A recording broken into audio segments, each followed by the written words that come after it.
তো দলবদল বা অথবা ট্রান্সফার উইন্ডোর পরিপ্রেক্ষিতে যদি কোনো ট্রফি দেওয়া হয় তাহলে সেই ট্রফির একটা অন্যতম এবং টপ অফ দ্য কন্টেন্ডার্সের দাবিদার থাকবে হচ্ছে ইস্ট বেঙ্গল। নিঃসন্দেহে আগের বছরও, মানে যেহেতু এই মরশুমটা এখনো শেষ হয়নি তাই আমি আগের বছরই ধরলাম যে আগের বছরও যেভাবে ট্রান্সফার উইন্ডোতে তারা খেলেছিল সেটা সমস্ত ইস্টবেঙ্গল সমর্থকদের খুব পছন্দ হয়েছিল এবং আমাদের সবার পছন্দ হয়েছিল, কারণ সেরকম প্লেয়ার তারা এনেছিল। সেটা আলাদা ব্যাপার, পারফরমেন্স এক টুকরোও আসেনি, কোনো রকম কোনো ট্রফি পায়নি, একদম কোনো টুর্নামেন্টের ধারে কাছেও পৌঁছতে পারিনি।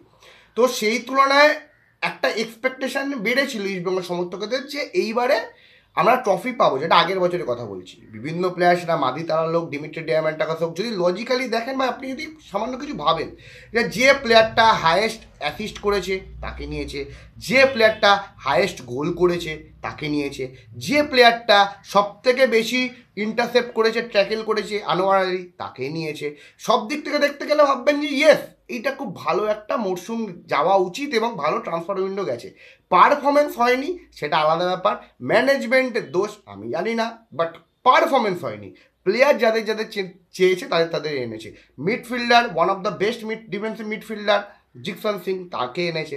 পারফরমেন্স হয়নি সেটা আলাদা ব্যাপার, বাট এই বছরে ইস্টবেঙ্গল আরও বেশি মজবুত নেমেছে। কারণ স্বাভাবিক ব্যাপার, আমি গতকালই বলেছিলাম যে রবসান রবিনো মোহনবাগানের সাথে প্রায় ডান ডিল, তাই ইস্টবেঙ্গলকেও কিছু না কিছু একটা করতে হবেই, হতোই এবং হওয়া উচিত।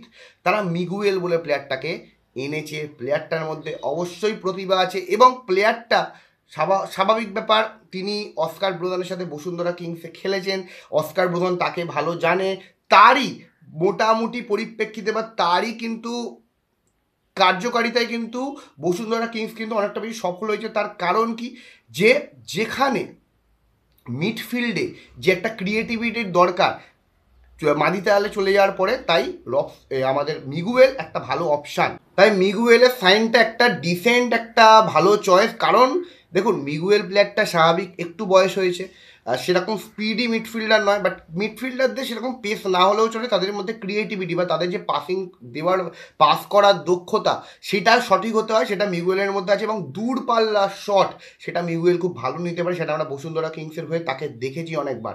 তাই এই সাইনিংটা মানে বলবো না খুব একটা লাফানোর মতন সাইনিং, বাট ঠিক আছে। বাট ইস্টবেঙ্গলের ফ্যানেদের পার্সপেক্টিভে দেখতে গেলে ইস্টবেঙ্গল ফ্যানেরা কীরকম প্লেয়ার চাইছে সেটাও একটা বড় ব্যাপার। আমি আগেও বলেছিলাম Robson রবিনো good player, but Mohun Bagan যেহেতু ACL 2 খেলবে, তাই ACL 2 খেলার মতন বিদেশি কি রবসান রবিনো, সেটা কিন্তু মোহনবাগান সমর্থকদের চিন্তার বিষয় থাকবে বা কিছুটা হলেও একটু ভাবার বিষয় থাকবে। সেরকমই ইস্টবেঙ্গল এখনও পর্যন্ত ISL-এ চ্যাম্পিয়ন হয়, যদি ISL-এ চ্যাম্পিয়ন হতে হয় বা ভালো ফল করতে হয়, টপ 4-এ যেতে হয়, তার জন্য কি সঠিক চয়ন মিগুয়েল, সেটা কিন্তু সময় এলেই বোঝা যাবে। বাট এরপরে যে নিউজটা সেটা হচ্ছে অবশ্যই ডিমিট্রি ডিয়ামান্টাকস, দিমি বলে যে একটা ওয়ার চলেছিল রিয়াল ডিমিকে।